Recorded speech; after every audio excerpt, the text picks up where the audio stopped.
Halo, assalamualaikum warahmatullahi wabarakatuh. Jumpa lagi dengan kita Dian Lubis. Nah, hari ini kita sedikit memberi tips dan trik bagi kawan-kawan yang benar-benar pemula ingin menambah pendapatan atau menambah kegiatan. Ya, mungkin kan banyak tertarik dengan pelihara jenis ayam kampung, ya. Nah, jadi kan ayam kampung ini sudah banyak sekali jenisnya kawan-kawan ya, sudah modern ya, dari A sampai Z itu ada jenisnya semua ya. Nah, jadi tips yang pertama bagi kawan-kawan, yang pertama kali itu menurut aku dan pengalaman aku sendiri, dari segi diri sendiri dulu ya. Yang pertama itu kita harus hobi ya, terus harus apa dibilang ya, ada chemistry ya antara kita dengan peliharaan kita, baik itu ternak ataupun yang lainnya ya. Baru yang ketiga itu ya lokasi lah ya, lokasi untuk pembangunan kandang. Baru yang keempat yaitu modal. Nah, yang kelima yaitu bibit yang unggul ya, karena sudah cukup banyak sekali nih kawan-kawan dimanapun berada, bibit-bibit ini udah banyak kali variasi dan memiliki kelemahan dan keunggulannya masing-masing. Nah, bagi kawan-kawan juga yang ingin memulai usaha ternak ayam kampung ya, ataupun ayam-ayam persilangan lainnya, sebaiknya jangan ambisi sekali ya, jangan ambisi sekali, sedikit demi sedikit saja ya. Nah, yang pertama tadi kita apa dibilang ya, hobi ya. Artinya hobi ini jangan kita gunakan ayam ini hanya sebatas bisnis saja gitu ya. Artinya kalau udah bisnis saja, kalau kita udah tidak untung sama sekali, ya bakalan tutup ataupun bakalan jenuh ya. Tapi kalau kita sudah hobi dan senang dengan kegiatan kita nih, ya mau untung ataupun rugi pasti akan dijalani dan dinikmati prosesnya gitu ya. Nah, itu pasti kan kalau kita berusaha ini tidak mungkin 1 bulan 2 bulan langsung kelihatan hasilnya, tidak mungkin. Apalagi seperti saya ini pembreeding itu berproses paling tidak sekitar 2 sampai 3 tahun baru ada hasilnya ya. Tapi kalau ada kawan-kawan model yang cukup besar, ya mungkin dalam setahun atau setengah tahun ya sudah ada hasilnya gitu ya teman. Yaitu tadi resikonya juga cukup besar ya.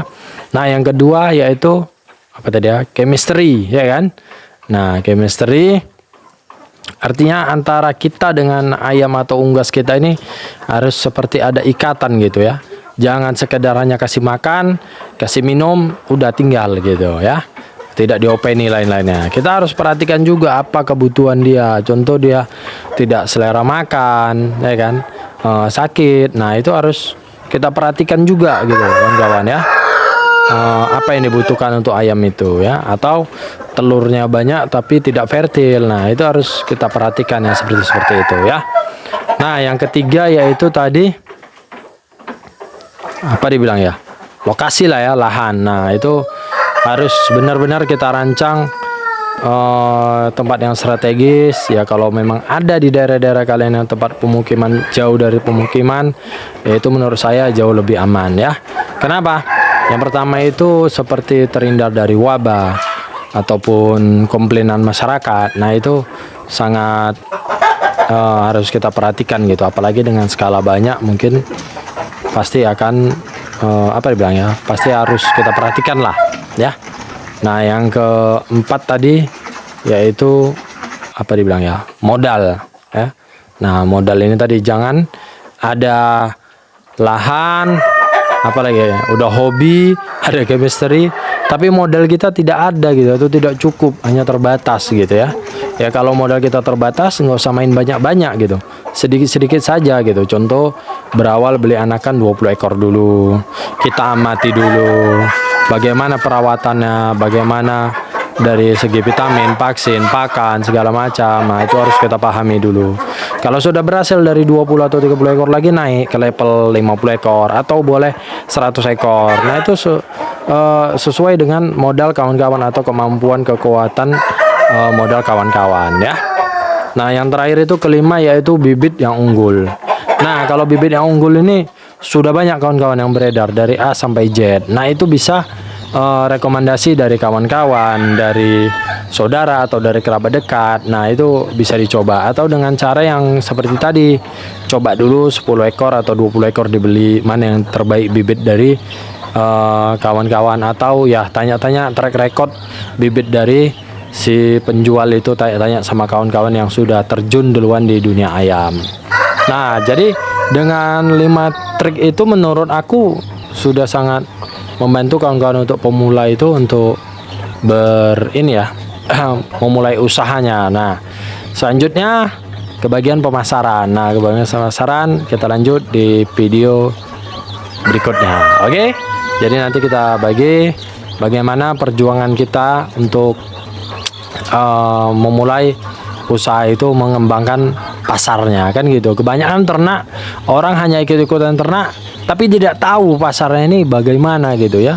Contoh beli yang bisa dibilang kelebihan uang, atau adalah uang dia ya, dana dia cukup lumayan lebih, jadi beli itu langsung bibit misalnya 200, 300 atau bahkan ada yang mungkin sampai 1000 ekor gitu.